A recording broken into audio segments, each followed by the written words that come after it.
Assalamualaikum, hörmətli qarindoshlar. Gollandiya Uyg'ur Kishilik huquq fondi ma'rif bilim tarafidan tayyorlangan bir yurish Golland tili grammatik darsimizga xush keldinglar. Biz bugun o'rgangan dars 19-dars bitrakkilik fornamord, ya'ni munosabat almishi. Bu grammatik darsi munosabat almishi mushu Golland tili grammatikisidagi eng tez uqumlarning birisi desam bo'ldi. Endi bu munosabat almishni puxta egallash haqiqatan beshikki saviyadagi bir grammatikalik uqumchu. Shunga hozirning o'zida biz hozir yana bu grammatikalik darsimizdan birlikda 0 dan A1 saviyagacha til darslarini olib biryapmiz emasmi? Shunga hozirning o'zida buni tushunish sal ta'sirroq kelishi mumkin. Lekin hozircha anglab qo'ysanglar, inshaalloh keyingi darslarimizda mush to'g'risida har xil mashqlar chiqqan vaqtida, jumlalar uchragan vaqtda biz yana tafsiliy eskartamiz. Almashlarning qanday so'z turkumi ekanligi to'g'risida biz buni almashni boshlagan vaqtida so'zlagandik. Uni anglamagan qarindoshlar bo'lsa, shu darsni anglayolsanglar bo'ldi, hozir mishadan ko'rib olsanglar bo'ldi. Golland tilida 9 turlik almash bor. Biz bugun so'zlaydiganimiz bitrakkilik fornamord. Yine bu munosabat almishi bir cümle yoki biqindi cümleni o'zining oldida kelgan bir so'z yoki cümle bilan bog'laydi. Ya'ni tilda, har qanday bir tilda so'zni ixcham, qisqa qilish bir iqtidor, san'at talab qiladigan bir iqtidorchi, u so'zni har qanday bir cümleni qisqa va ixcham shaklda ifodalash. Hamda cümlelerni mushu qisqa ixcham shaklda ifodalash uchun biz ba'zi bir almashlarning yordamiga muhtoj bo'lamiz. Hamda munosabat almishi shunda almashlarning birisi. Ya'ni ikki cümleni bir-biriga bog'lab bir cümle qiladigan, bir cümle qilishda muhim rol o'ynaydigan bir so'z turkumi. Yani bu munosabat almishi shu bir cümle yoki biqindi cümleni o'zining oldida kelgan bir so'z yoki cümle bilan bog'lab bir cümle qildi. Biz bağlab kelgan aşı söz yoki cümleni Uyg'urcha boshlamchi cümle yoki boshlamchi söz, yani bunun gollandcha atalg'usi antecedent deymiz. Golland tilidagi eng ko'p ishlatiladigan munosabat almashlar die, dat, wie, var, welke, hetgeen, hetwelk. Endi bularning hammasini ma'nosini bir-birlab misollar bilan ko'rib chiqamiz. Yani die degan din buni o'rgangandik, biz buni ko'rsatish almash qismida o'rgangandik. Shu bu di ko'rsatish almashim bo'lib kelalaydi, endi lekin bugun o'rgangan grammatikamizda bu munosabat almishi. Endi bu dini d artikul ishlatiladigan odam, hayvonlarni yoki bir ishlarni ko'plik shakldagi barliq ismlarni ifodalashda ishlatamiz. Masalan, de man, die, dar, stad, is mein Kollege, yani av yerda tug'an yiliq odam mening xizmatdoshim. Yani ma cümle asli ikki cümlechu, yani mesela av yerda bir odam turadi, u mening xizmatdoshim. Asli cümle bunda ikki cümle, agar buni biz qisqa cümle shaklida ifodalasak, lekin biz hozir bu ikki cümleni birlashtirib, av yerda tug'an odam mening xizmatdoshim deb, yani bu cümle so'z jihatdan qisqardi, sal qisqaroq bir cümle bo'ldi-chu. Muşundaq işte ikki cümleni birleştirip bir cümle qilgan vaqtida biz muşda munosabat almashlardan foydalanamiz. Endi miyadagi di, yani de man, biz hozir de manning o'rniga almashtirib kelgachga shunga mos holda di kelyotdi. Yani de man, yani u odam, yani qanday odam? Di dar stad, av yerda tug'an odam. Is mein Kollege. Buni hayvonlarga ishlatamiz. Masalan, de kat, die daar ligt, yani müşük. Qaysi müşük? Av yerda yotgan müşük is van de winkel hiernaast, yani yandagi do'konning. De mensen die daar zit zijn mijn collega's, yani de mensen ko'plik, de artikel, yani odamlar, qanday odamlar? Av yerda siz ko'rgan odamlar, yani av yerda siz ko'rgan odamlar mening xizmatdoshlarim degandekchi. Yani qisqasi mush ikki cümleni biz birlashtirib bir cümle qilyapmiz. Biz işte birlashtirmoqchi bo'lgan başlamçı söz yoki başlamçı cümle d artikul işletildigan odam, hayvon yoki biror narsalar bo'lsa, ya'ni din ishlatamiz.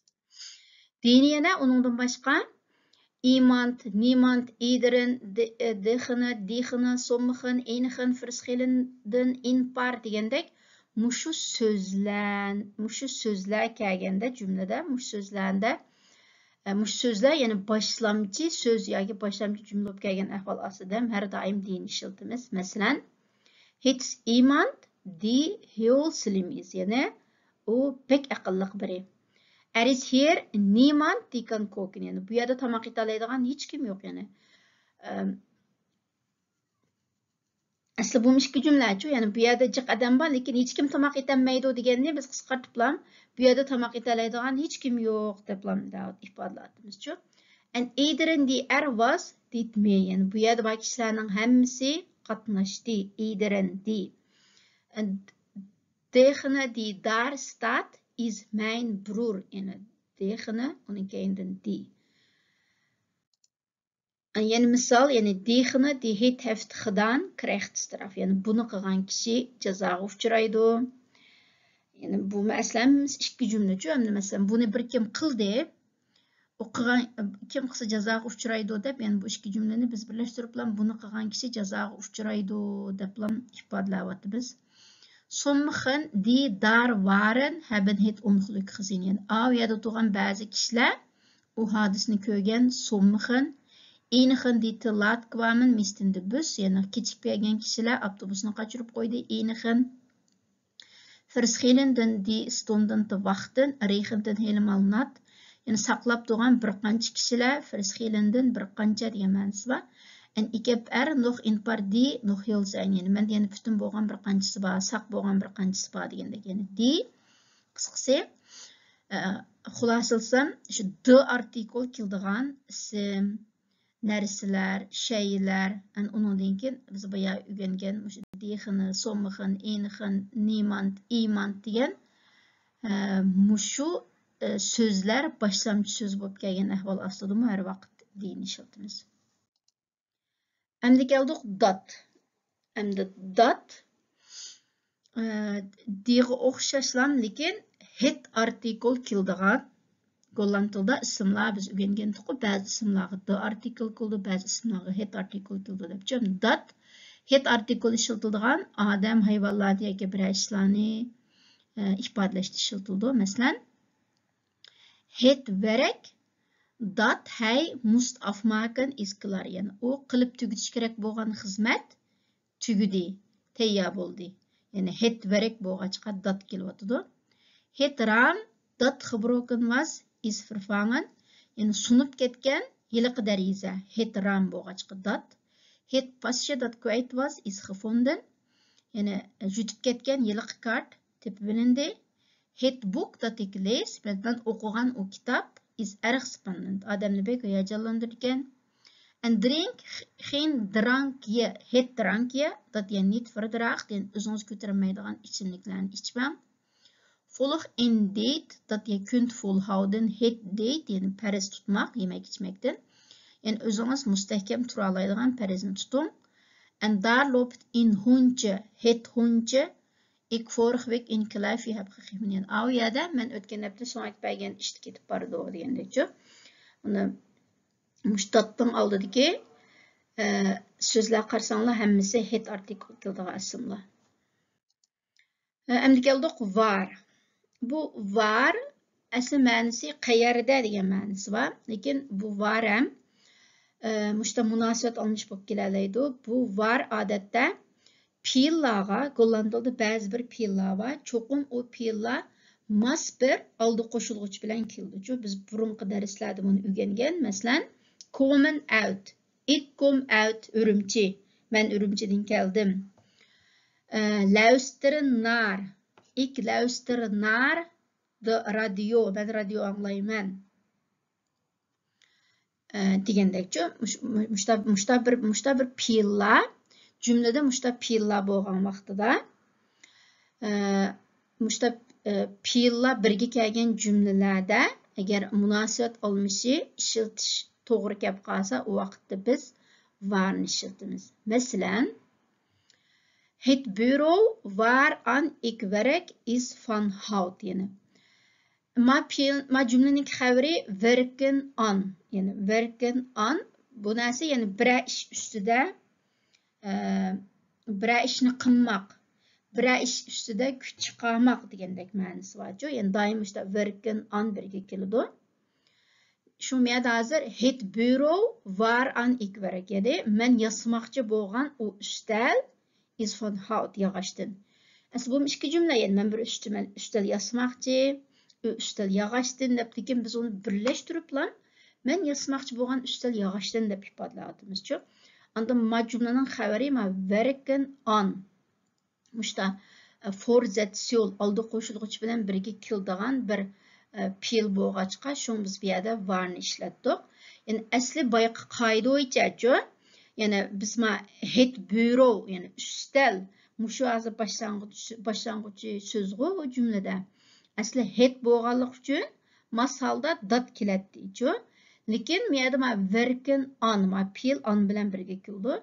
Şu hazır biz bu yerdə het bureau an dat ik werk desək bu cümlə qrammatik qurum cəhətdən toğru bolmay qaldı. Muş werken an degan cümlənin xəbərinin muş pil bolğanlıq səbəbidir.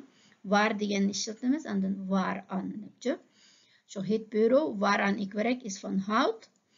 De vragen waarop ik moet reageren zijn ingewikkeld. Yani mən cavab veriş degesek yoki inkas qaytırış degesek suallar murakkab. Reageren op, inkas qaytırmaq. Komen uit, kelmek. Luisteren naar, anlamak degendek.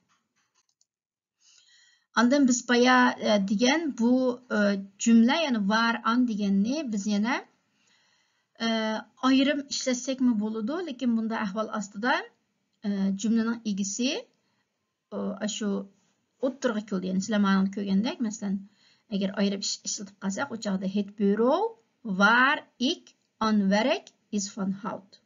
Yoki het bureau waaraan ik werk is van hout. Ikkisi to'g'ri. Qaysini ifodalasak bo'laveradi? İkinci misalımız de vragen waarop ik moet reageren zijn ingewikkeld. Yoki de vragen waar ik op moet reageren zijn ingewikkeld. Endi keldik wie, yani wie deganning kim degan ma'nosi bor. Bu so'zni biqindi jumlalarda, yani odam, bir odam boshlamchi so'z bo'lib kelganda ishlatamiz. Masalan, de man met wie je me in de stad zag is mijn neef. Yani siz meni shaharda birga ko'rgan u odam mening navra tuqqanim. Yani de man met wie. Yoki de vrouw met wie hij is getrouwd komt uit Ürümçi. Yani u to'y qilgan u ayol Ürümçidan kelgan. Yani u bir ayol bilan to'y qildi, u ayol Ürümçilik deb ikki jumlani biz u to'y qilgan u ayol Ürümçilik deb qisqartiramiz-ku.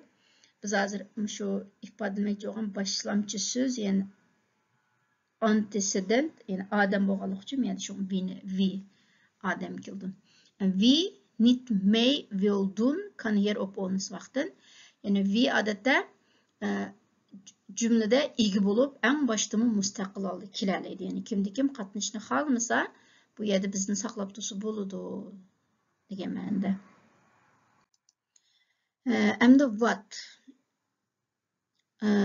What'ning ayrim ma'nosi nima degan ma'nosi bor. Bu ham munosabat olmish bo'lib kelalaydi. Munosabat olmishi bo'lib, işte bir cümleni ko'rsatib kelalaydi-ku. Bu what odatda shu butun jumlani ko'rsatib kelishda ishlatiladi. Masalan, bir qancha misollar. Sie gaf me toen in schouderklop. Yani u ayni vaqtda menga bir schouderklop, bunda mo'ramga shapallab qo'ydi deydi. Mening bunda mo'ramga shapallab qo'ydi. What? Yani what degani mishada mushu mo'riga shapallab qo'yishi, yani mushu butun harakatni demakchi. Yani what ik erg aardig vond. Yani bu meni to'lim yaxshi his qildi debchi. Yani mishadagi what shu butun jumlani ko'rsatib kelmoqda. Shu jumlani hozir adabiy tarjima qilsak, uning ayni vaqtdagi mo'ramga urib qo'yishi meni to'lim yaxshi his qildi debchi. Miyadagi what shu whatning oldida kelgan butun bir jumlani ko'rsatib kelmoqchi. İkinci misal. Sie letten goed op Hün Gesundheit, yani ular özünün salomatligiga diqqat qildi. What, yani özünün salomatligiga diqqat qiladi degan mushu nit betekent dat ze nooit eens patat eten. Yani bunda deganlik, yani nim deganlik mushu özünün salomatligiga diqqat qildi deganlik, ular hargizmi yağda pişirilgan yangi qalamchisi yemaydi deganlik emas.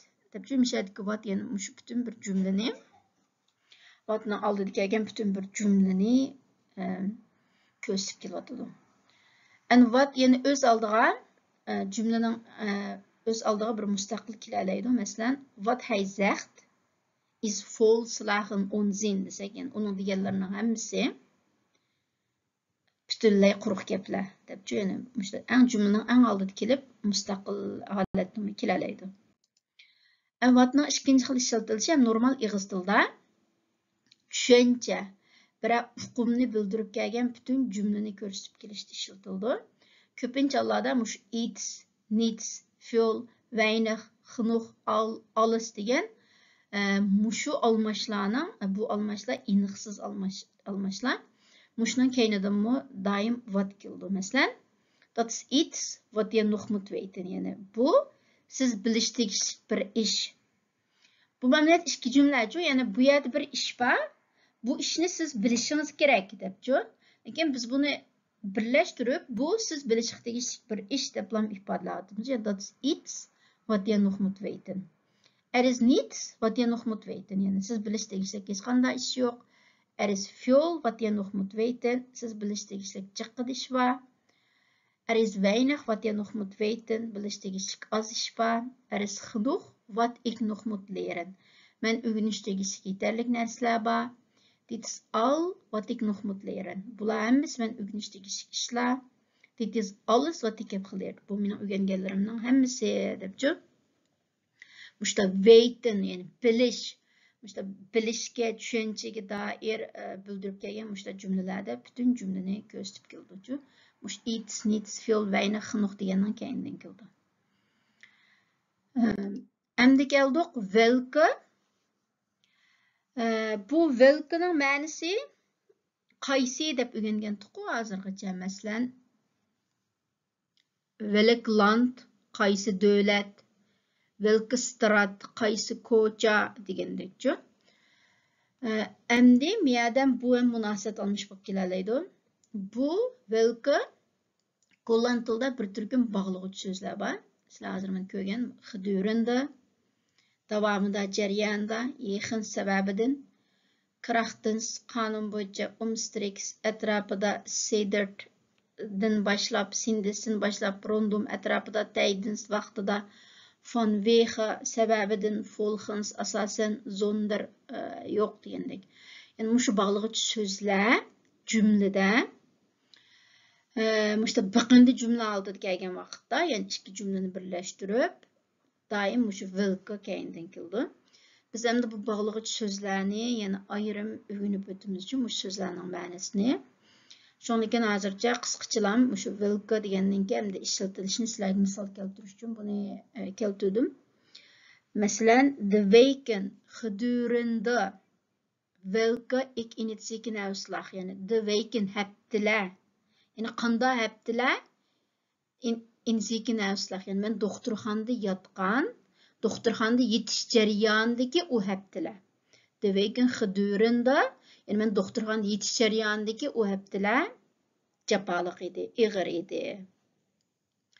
De regels, yani qonun qoida tuzumlar, volgens, asosan, welke dit spel gespeeld in te worden. Yani bu oyunda oynashga tegishli, bo'ysunish tegishli qonun qoidalar zayn verloren gegaan, yo'qolib ketdi debchi.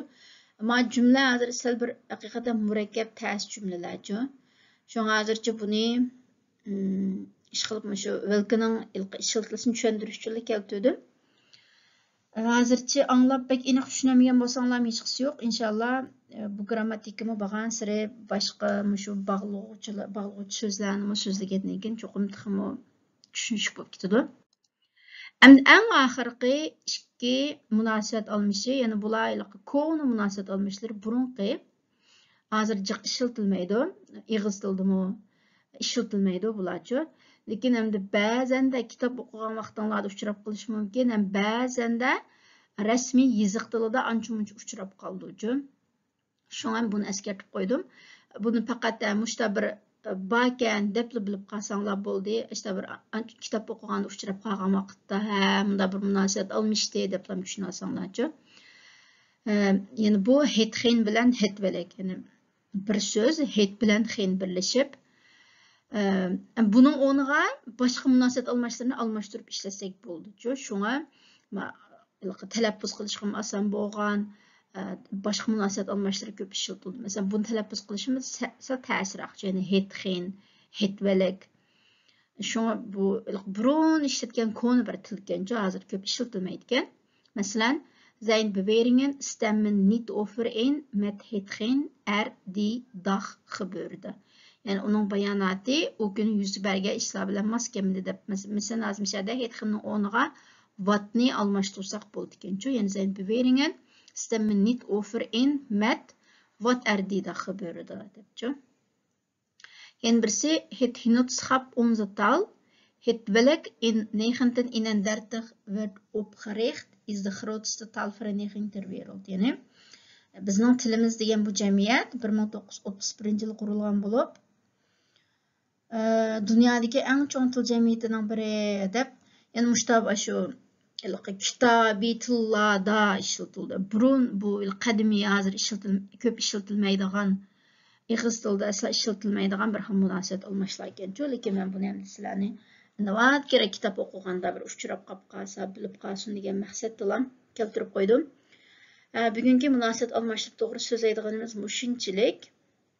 Endi men shaxsan o'zim bu munosabat almashlarini golland tili grammatikasidagi bir eng ta'sirqum deb his qilaman.